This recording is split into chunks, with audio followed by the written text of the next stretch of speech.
Pas un jour ne passe sans que je me noie dans cette peur. Et si je n'étais pas à la hauteur dans mon devoir vis-à-vis de mon Créateur?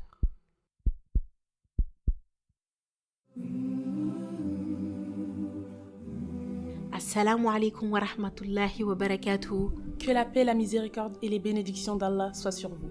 Marhaba, bienvenue dans le podcast Opération Firdaus, le podcast pour la jeunesse musulmane qui sont à la recherche de l'excellence.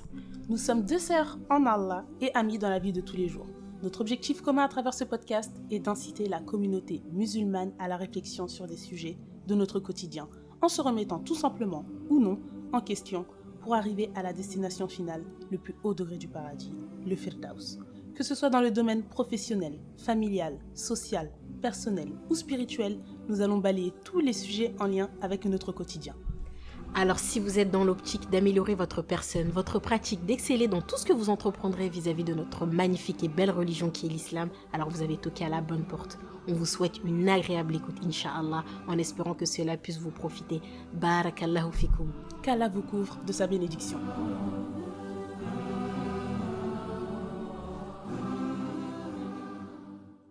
Salam alaikum wa rahmatullah, la team OPF. On espère que vous vous portez très bien, que la famille, les enfants, le travail, l'école, tout se passe bien pour vous. En plus, là, c'est la fin de l'année. Oui. J'imagine que ceux qui ont passé leur partiel, bah voilà quoi. Que ça s'est très bien passé. C'est très bien passé pour vous. Moi, en tout cas, oui, ça va, alhamdulillah. Toi, ça va de ton côté? Ça va, alhamdulillah. On est là comme on est. Écoute.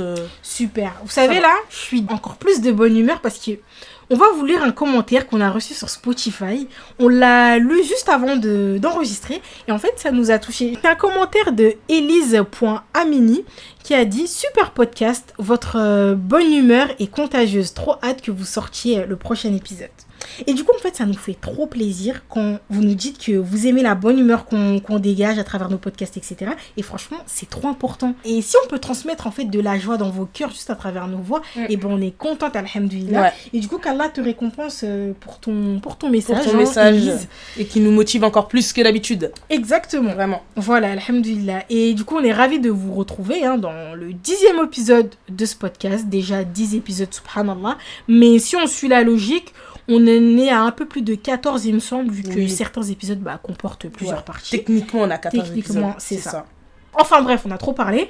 Et comme vous indique le titre de l'épisode, nous allons parler du voile. Alors, c'est un sujet qui a été demandé par nos auditeurs quand on a lancé notre podcast. Mais en fait, on ne voulait pas l'aborder dans les premiers épisodes, n'est-ce pas? C'est ça, exactement. Et même lors des premiers épisodes, on vous avait dit en fait qu'on allait élaborer le podcast à la manière, en tout cas du mieux possible, de la construction d'une maison. La fondation, c'était l'importance de connaître Allah pour pouvoir l'adorer. Les murs porteurs étaient la prière. Sans elle, la maison, elle s'écroule. Et là, on va dire que la maison, elle est terminée. Voilà, les finitions. Et que l'épisode du voile, ce sont les rideaux d'une maison. On est tous d'accord pour dire que personne n'habiterait dans une maison sans rideaux. Ouais. En plus, avec vis-à-vis et tout, on se permettrait pas. On se permettrait pas. Et ils permettent du coup, ces fameux rideaux, de préserver l'intimité d'un foyer. Personne n'a envie d'être, encore une fois, d'être scruté, observé par des voisins ou des passants, genre dans nos chers voisins. Petit secret entre voisins, pardon, je voulais le dire en plus. Non, mais les chers voisins, c'est pire parce que c'est vraiment les commères. C'est vrai, c'est vrai, pour le coup. Eh bien, dites-vous que le voile représente métaphoriquement les rideaux d'une maison. Les rideaux d'une maison ne sont pas la fondation ni les murs porteurs, mais ils demeurent essentiels à la préservation de l'intimité de l'ensemble des membres du foyer.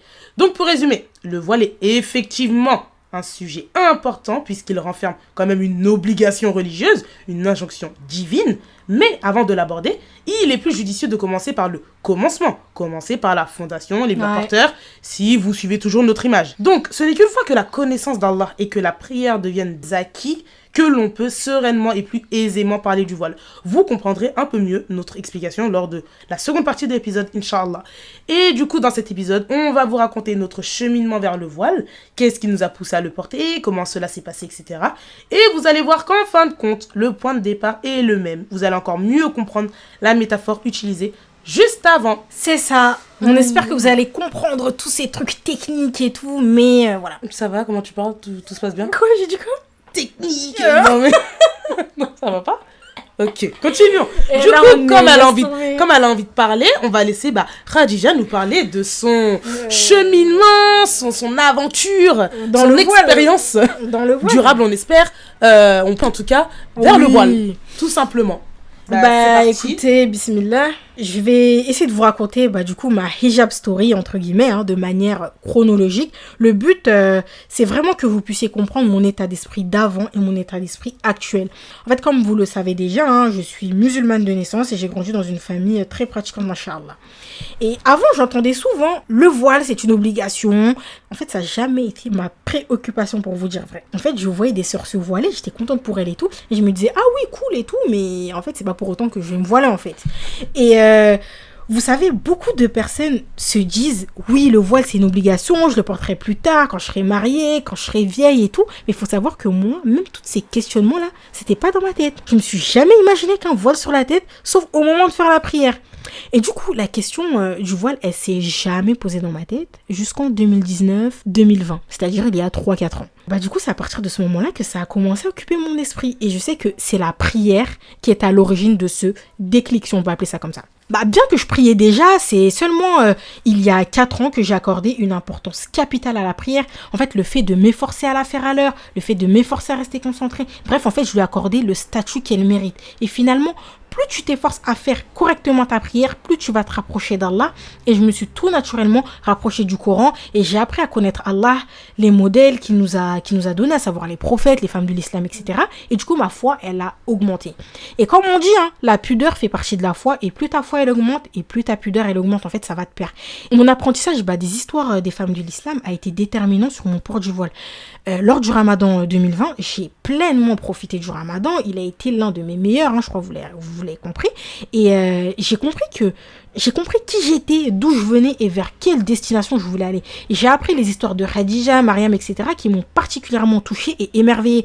J'étais tellement fière d'appartenir à la communauté de Mohammed que je les ai tout de suite prises pour modèle. Et c'était à ces femmes que je voulais désormais ressembler. Et surtout l'histoire de Mariam, surnommée la pure, la chaste. Elle était voilée. Et tu sais, moi, je voulais lui ressembler. Et je me suis dit, je suis passée à côté de merveilleux récits car je n'apprenais pas ma religion. Ah oui, j'ai oublié de vous dire. Depuis tout à l'heure, je débite, mais petite parenthèse, je vais vous parler de mon rapport à la pudeur avant de me voiler. En fait, je trouve que j'étais quelqu'un d'assez pudique quand même, entre guillemets, sauf l'été, quand je partais en vacances et tout. J'osais certaines tenues, lors des fêtes d'anniversaire, lors d'autres occasions, etc. Genre, il m'arrivait de me lâcher. Mais dans la vie quotidienne, je m'habillais normalement... si on peut appeler ça comme ça, genre jean, t-shirt, jogging et tout.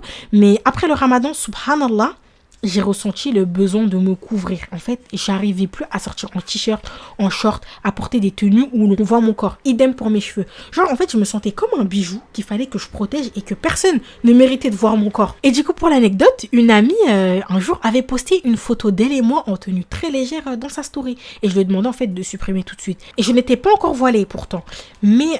ce n'était plus possible pour moi de laisser les autres voir mon corps comme ça. C'était plus possible. Les gens, ils sont là, ils viennent, ils voient mon corps. C'était plus possible. Et avec les modèles que j'ai cités précédemment, j'ai compris qu'en islam, une femme devait être préservée. Une femme, c'est un bijou. Elle occupe en fait une place noble en islam. Et il faut savoir que j'étais une adepte des jeans déchirés. J'aimais vraiment trop ça. Mais en fait, pour moi, c'était impossible pour moi d'en porter. Genre, en fait, qui l'eût cru? J'aimais vraiment trop ça. Et de là, en fait, j'ai fait un grand tri dans mon armoire et j'ai gardé... dans mon armoire que des vêtements amples et j'ai commencé à m'acheter des voiles, des abayas et tout. Pour la première fois de ma vie entière, après la prière, j'ai demandé à Allah de me faciliter le port du voile. Et genre pour moi ça c'était vraiment inimaginable parce que comme je vous l'ai dit plus haut, pour moi je ne m'étais jamais vu avec un voile sur ma tête. Et du coup passer le cap, ça n'a pas été si facile que ça. Bien que je savais que c'était ça qu'il me fallait, mais je me suis posé un tas de questions et aussi bêtes les unes que les autres. En fait ça c'est sur les wasseuses de Shaitan qui te disent ouais non t'es jeune blablabla et tout ça. Et c'est justement à ces moments-là que je recherchais des témoignages de sœurs qui s'étaient voilées parce qu'en fait j'avais trop de questions à poser. Tu sais, j'avais pas de modèle en gros qui pouvait m'expliquer et tout. Et c'est dans ce but que plus tard j'avais créé la série témoignage avec Mariam pour que les sœurs puissent s'exprimer à ce sujet parce que je trouvais que ça manquait trop. Mais alhamdoulilah, j'étais hyper bien entourée. Encore une fois, l'impact de la bonne fréquentation, la bonne compagnie. Il y avait Mariam avec moi et je me souviens, tu sais, on s'appelait des fois en FaceTime et tout. Et oui. On se faisait des tutos voiles et tout, tu sais, j'ai encore les photos et tout. Oui, à l'époque des voiles bombés. Ouais, oh mon dieu, c'était tellement moche. Non, continue, pardon.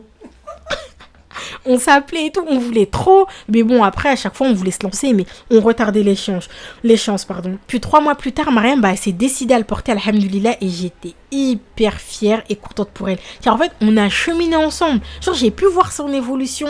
En fait, je savais qu'elle le portait pas par mode ou pour plaire à quelqu'un ou je sais pas. En fait, elle l'a vraiment fait par conviction et elle l'a fait pour obéir à Allah et ça, c'est magnifique. Et justement, c'est sur cette belle dynamique que je l'ai rejoint 2 mois plus tard, alhamdoulilah. C'était un lundi matin du mois d'octobre. C'était juste avant d'aller à mon stage. J'ai attaché mon voile devant mon miroir et je suis sortie. Et depuis ce jour-là, je l'ai plus retiré et genre, c'est ma fierté. Et en fait, là, je me vois plus en mon voile. Vraiment, qu'Allah nous préserve de le retirer un jour. Mais en fait, il faut savoir aussi que juste avant que je me voile, j'ai commencé à porter le turban. Genre, j'ai couvert mes cheveux et j'ai commencé à apprécier le turban et tout. Je regardais des tutos sur YouTube, tu vois, pour bien les attacher et tout. Et à un moment, je me suis dit, non.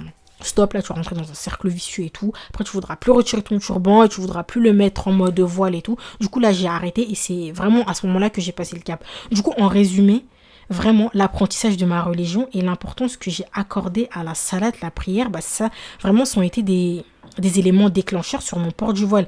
Et comme on l'a dit, la prière, elle t'élève en degré, elle te purifie de tes péchés et ça te rapproche d'Allah. Donc normalement, on est censé voir une évolution spirituelle, c'est sa propre personne, au fil du temps et au fil des années. Si rien ne change, en fait, il faut se poser des questions sur l'état de sa prière. Je redirai jamais assez mon entourage, mes amis, etc. Ça a été vraiment un cadeau.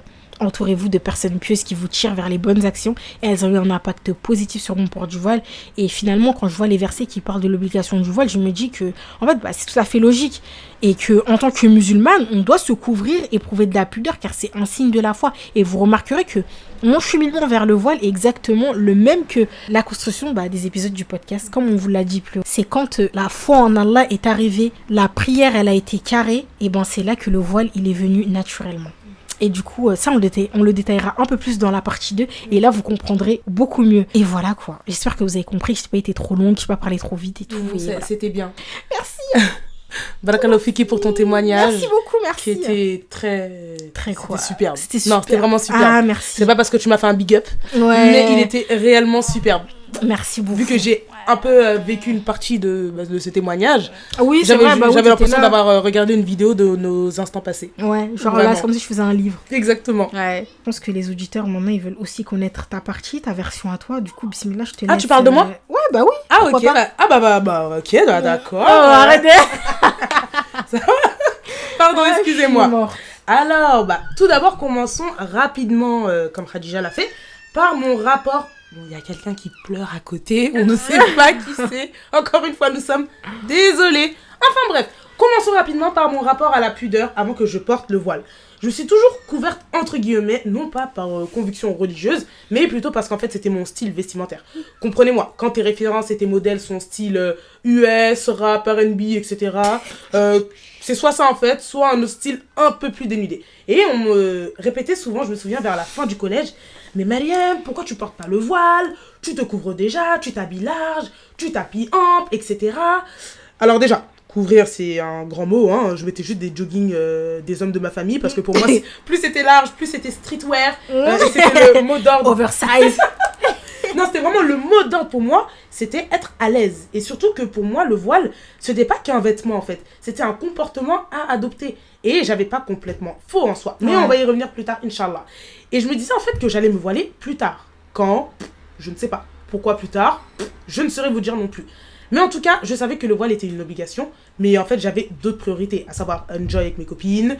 C'était même pas en fait quelque chose qui occupait mon esprit ou un sujet sur lequel je m'étais sérieusement penchée. Déjà qu'il n'y avait pas énormément de femmes qui respectaient cette obligation dans mon entourage, à part une copine qui se couvrait au début du lycée et une autre un peu plus tard. Et même ça, en fait, aucune répercussion sur mon état d'esprit. Hein. Donc vraiment, du collège à quelques années après le bac, je vivais ma vie sans penser en profondeur au voile.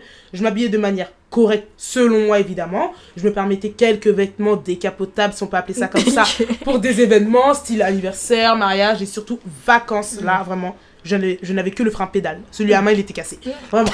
Et sans rentrer dans l'abus, dans tous les cas, en fait, ce n'était pas acceptable et digne d'une musulmane.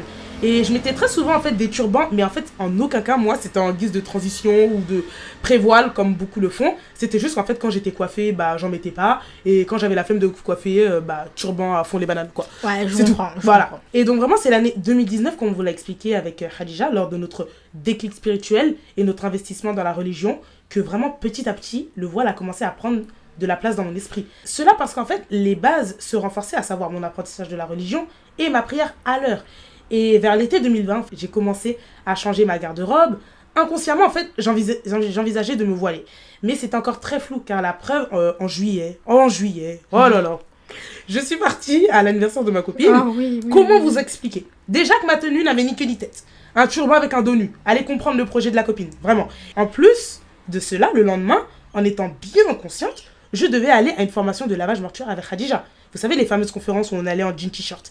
Mais alors là, vraiment, à la seconde, je me suis réveillée le lendemain de l'anniversaire, le jour de la formation, mais j'ai regretté, mais à un point. J'ai dit, mais qu'est-ce qui me prend, moi? Madame veut s'investir dans la religion, madame sera des événements marquants pour mieux adorer Allah, mais continue à participer à ce genre de sortie, à s'habiller de cette manière. Mais là, vraiment, en fait, c'était le pic de ma débauche, alors que c'était aussi mon pic de spiritualité. Ouais, c'était très paradoxal, en fait. C'était très paradoxal, vraiment, allez comprendre. Et quand je disais, en fait, c'était encore très flou. Je m'achetais des abayas et des hijabs, par-ci, par-là, sans pour autant les mettre, et surtout dans une optique de, au cas où je passe le cap, je veux le faire le plus correctement possible et en cohérence avec les règles du voile. Et puis un jour, je suis allée avec ma mère présenter des condoléances à une personne de notre entourage familial qui avait perdu un parent. Ce n'étaient pas des personnes qui étaient particulièrement proches, mais on y allait surtout du coup pour présenter nos condoléances et être un soutien pour la famille, accompagner ma mère, etc. Sachant que l'été, je travaillais seulement et ne sortais pas beaucoup, je mettais uniquement mes vêtements de travail. Et cette fois-ci était une des rares fois où je sortais entre guillemets. Et là, gros bug. Je suis restée un siècle devant mon dressing pour savoir comment j'allais m'habiller. En fait, je savais déjà que j'allais mettre une abaya. Mais en fait, niveau hijab, gros bug. Et finalement, je suis sortie en le mettant en turban. Et là, comment vous expliquer ce que j'ai ressenti? En fait, j'ai pris une énorme claque en me rendant compte que je désobéis à mon Seigneur. Mais sérieusement, genre. En fait, c'est vraiment à ce moment-là que je m'en suis vraiment rendu compte.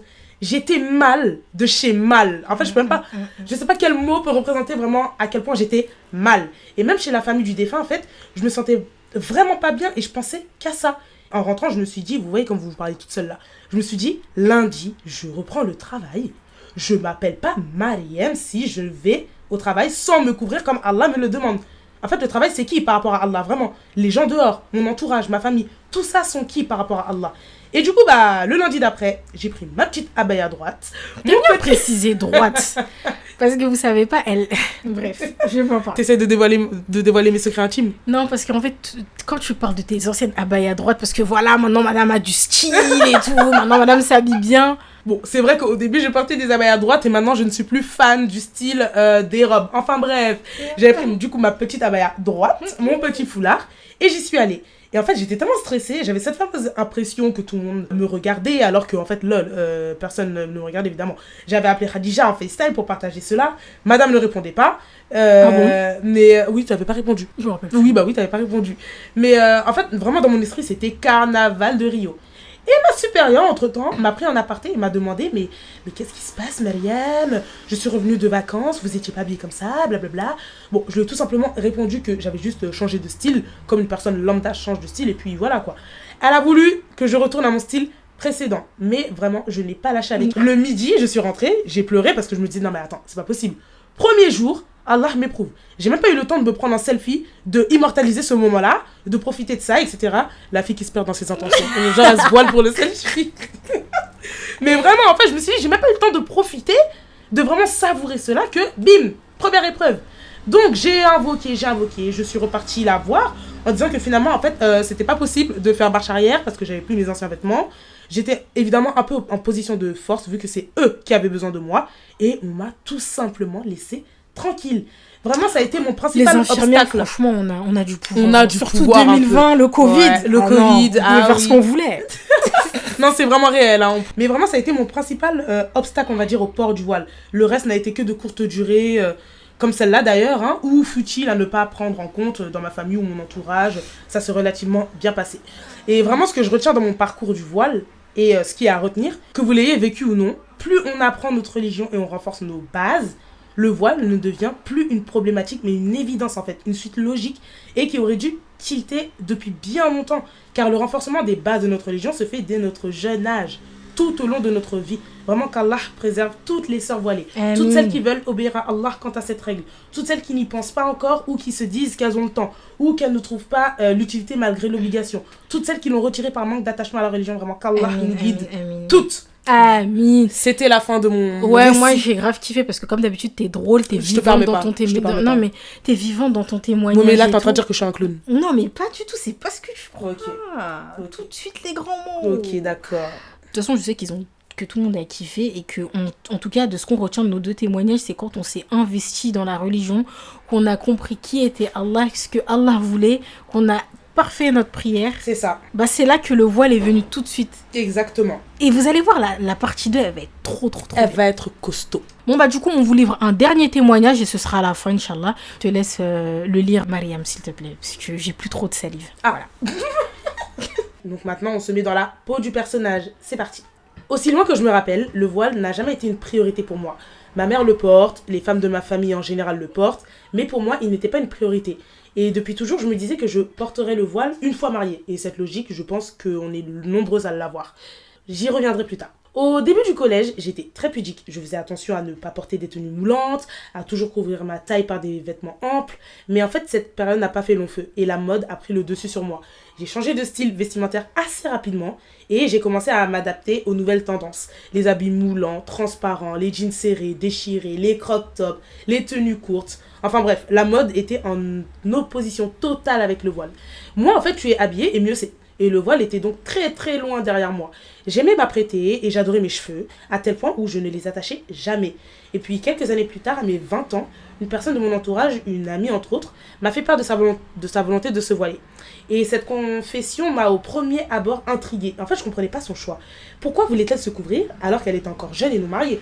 Pour moi, en fait, c'était clairement gâcher sa jeunesse. Mais en réalité, au-delà de ne pas comprendre son choix, sa décision a interpellé le peu de foi en moi. C'est comme si elle m'avait indirectement rappelé que le voile était une obligation et non pas un accessoire. Une obligation religieuse à laquelle elle devait se soumettre, à laquelle toutes les femmes musulmanes doivent se soumettre. J'ai donc commencé à me pencher sur le sujet, parce qu'en réalité, le voile était pour moi plus culturel qu'autre chose. Je n'étais pas assez renseignée sur le sujet et je voulais savoir si réellement il était obligatoire en islam. Et intérieurement, en fait, je mourais d'envie de voir que les divergences au sujet du voile étaient nombreuses, que les hadiths à son sujet étaient faibles et que les versets du Coran ne le mentionnaient pas. Mais vous vous en doutez que les textes à ce sujet sont nombreux, les versets également, si bien qu'il n'existe pas de divergence quant à l'obligation religieuse pour la femme de se couvrir. Et les savants sont unanimes à ce sujet. Le voile est obligatoire. Je me suis prise une claque ce jour-là. Je me rendais compte que je ne le portais pas et qu'à chaque fois que je sortais, je prenais d'innombrables péchés. Je ne savais pas quoi faire. Le mettre ou ignorer l'obligation. J'hésitais pendant plus d'1 an. Et pendant cette année, j'ai entamé un cheminement spirituel. J'ai repris la prière, j'ai commencé à m'instruire, à réouvrir le Coran, à apprendre à lire. Et je ne voulais en fait plus demeurer dans l'insouciance. Je voulais pratiquer le plus correctement possible ma religion. Parallèlement, j'ai changé ma garde-robe. J'ai troqué mes vêtements moulants par des vêtements larges et amples. Je me couvrais de plus en plus. Exception faite pour les cheveux. Je n'y arrivais vraiment pas. J'ai acheté plusieurs voiles, je les essayais, mais n'arrivais toujours pas à sauter le pas. Toute la confiance en moi que j'avais bâtie depuis plusieurs années sur mes tenues, mes cheveux, était sur le point en fait de s'écrouler. Et ça me faisait terriblement peur. J'avais peur de tellement de choses, peur du regard des gens, du regard de la société de manière générale, des portes qui me seraient fermées à cause du voile, enfin bref, des blocages multiples. Je ne voulais pas faire le deuil de mon ancienne moi, entre guillemets, de mes anciennes tenues, de mes cheveux. En fait, j'avais peur de ne plus être à l'aise, de ne plus avoir confiance en moi et de ne plus prendre goût à m'habiller et à faire du shopping. Et 1 an après la prise de conscience, j'étais décidée à le mettre, mais je procrastinais. Lorsque ma foi était haute, je voulais ardemment le porter. Mais lorsque ma foi baissait, je ne voulais plus le mettre. J'ai décidé alors de combattre mon nefs en prenant une décision radicale. Un soir, seule sur mon tapis de prière, j'ai pris un engagement devant Allah. J'ai juré que je porterais le voile avant la fin de l'été. Et le lendemain, ma foi était redevenue basse et les waswas ont commencé à m'envahir. J'ai commencé à regretter l'engagement que j'avais pris la veille. J'entendais des « Mais qu'est-ce qui t'a pris? Tu vas renoncer à tes cheveux, les couvrir, tes vêtements, c'est terminé les belles tenues, plus personne ne va te remarquer, et tu as pensé à tes études, au travail, comment tu vas faire, et le mariage, comment tu vas rencontrer quelqu'un alors que tu es voilée. » Vraiment, j'en devenais folle. Et pour l'anecdote, j'ai même cherché à annuler mon engagement, comme si je pouvais me rétracter, le résilier. Hein. Je me disais qu'il existait... En mode Freebox. Mais je me disais qu'il existait sûrement un moyen de faire marche arrière. Sauf que non, en fait. Si tu t'engages devant Allah, alors tu dois impérativement honorer ton engagement. L'été est arrivé, je suis partie en voyage et ai mis plein de voiles dans ma valise dans l'espoir de les porter. Et le 31 juillet 2021, je l'ai mis. Je me suis regardée et je me suis dit, c'est aujourd'hui. C'est aujourd'hui que je le mets et que je ne le retire plus.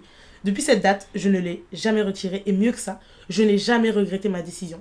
Et avec du recul, je suis fière de m'être fait violence. Si je n'avais pas pris cet engagement devant Allah, j'aurais sûrement reporté et reporté et reparté encore et encore, voire éternellement, le moment de le mettre. Comme si je l'avais depuis un an. Hein.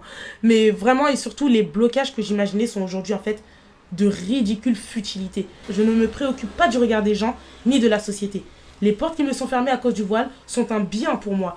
Et le lien que je faisais entre le voile et le mariage est totalement déconstruit aujourd'hui. Le mariage ne dépend pas de notre tenue ou de notre physique. Le mariage dépend de la volonté d'Allah. C'est Allah qui détient les cœurs et c'est Allah qui accorde la subsistance. Et le mariage est un risque, une subsistance. Alors croire que c'est en lâchant ses cheveux que l'on va plaire et se marier est une énorme absurdité. Et ce n'est certainement pas en désobéissant à Allah que l'on se marie. Tant que j'obéis à Allah, le reste n'a pas la moindre importance. Et la vie d'ici-bas ne mérite pas autant d'attention. Voilà, c'était le témoignage de notre personne anonyme. Vraiment, super. qu'Allah la récompense de nous avoir fourni ce témoignage poignant et percutant. Vraiment. Parce qu'il est différent d'une autre déjà. Oui. Parce qu'on voit vraiment qu'elle est passée, entre guillemets, du tout au tout. Genre vraiment d'un autre tenue vestimentaire. Oui. C'est comme si elle avait un peu placé sa confiance en elle et tout. Et que là, avec le voile, tu sais, plus personne ne peut te voir physiquement. C'est ça. Tu vois. C'est ça. Et comme elle l'a dit, elle s'est fait violence. C'est-à-dire qu'elle a adapté ses choix, etc. à la personne qu'elle est. Ouais. Elle savait qu'elle avait besoin, en fait, d'une décision brusque. Vraiment, exactement. De se l'imposer, de se le forcer. Parce que sans ça, ça n'allait pas être possible. Et résultat, aujourd'hui, elle ne le regrette pas. Elle est fière de ce qu'elle est. Vraiment. Et en parallèle, on voit que elle a repris la prière, le Coran, enfin la lecture du Coran, etc. Et que ça rejoint aussi ce qu'on a dit. Exactement. Elle s'est rapprochée de la religion, de l'islam, et le voile est venu naturellement. Même si ça peut être difficile pour certaines personnes, mais en tout cas, ça reste une suite logique. Exactement. Quoi. Donc, voilà. Voilà, on va conclure. Vu que là, c'était que les témoignages. Exactement. Croyez pas que l'épisode était court. On n'est pas fini. Non, on n'est pas devenu mature à ce point. Non. Du coup, pour conclure à ce petit épisode, on a juste voulu vous faire part de nos témoignages sur le voile. Et vous l'aurez compris, l'apprentissage de notre belle religion a été l'étape clé sur notre port du voile. Encore et toujours, il est indispensable de s'instruire. Et lors de la deuxième partie, on va revenir sur les versets qui mentionnent l'obligation du voile, ainsi que certaines exégèses faites à ce sujet. Le but de cet épisode ne sera pas juste de dire que le voile est une obligation, parce que je pense que tout le monde est au courant, avec la télé, les médias, les réseaux et tout. On nous parle à chaque fois du voile, toute la journée. Et du coup, la partie 2, elle sera dédiée à toutes les femmes, Inch'Allah, que vous soyez voilées ou non, que vous ayez retiré le voile ou non. Ce sera dédié à toutes les femmes musulmanes, Inch'Allah. L'objectif sera vraiment de prouver à toutes les femmes que nous sommes des bijoux, qu'on a de la valeur et qu'on ne mérite pas d'être exposé comme ça aux yeux de tous. Exactement. Et quand on a un objet qui a de la valeur, on ne doit pas l'exposer, au contraire. On le couvre, on le cache, on le préserve. Vraiment, Allah subhanahu wa ta'ala a honoré la femme musulmane. On doit se couvrir afin de préserver au mieux notre valeur. Et en fait, une fois qu'on aura compris cela, la pudeur deviendra une évidence et non un fardeau. Exactement. Du coup, on se donne rendez-vous, je crois que c'est la semaine prochaine, c'est ça La semaine prochaine. Ouais, la semaine prochaine. La semaine prochaine, c'est bien ça. Ouais. C'est ça. Pour la partie 2, Inch'Allah. Du coup, on implore Allah subhanahu wa ta'ala par ses noms les plus beaux et attributs les plus parfaits de nous faciliter le port du voile, Inch'Allah, de faciliter à toutes les femmes, de nous faciliter l'apprentissage de notre belle religion. Qu'Allah nous facilite, nous raffermisse notre foi, qu'il nous pardonne nos péchés et fasse miséricorde surtout à tous nos défunts. Ne nous les oublions pas dans nos prières et qu'il nous accorde Al-Firdaus comme repos éternel. Qu'Allah Azza wa Jal étende ses prières et ses salutations sur notre bien-aimé prophète Mohammed alayhi salatu wassalam, sur sa famille ainsi que ses compagnons radiyallahu anhum. Assalamu alaikum wa rahmatullahi wa barakatuh.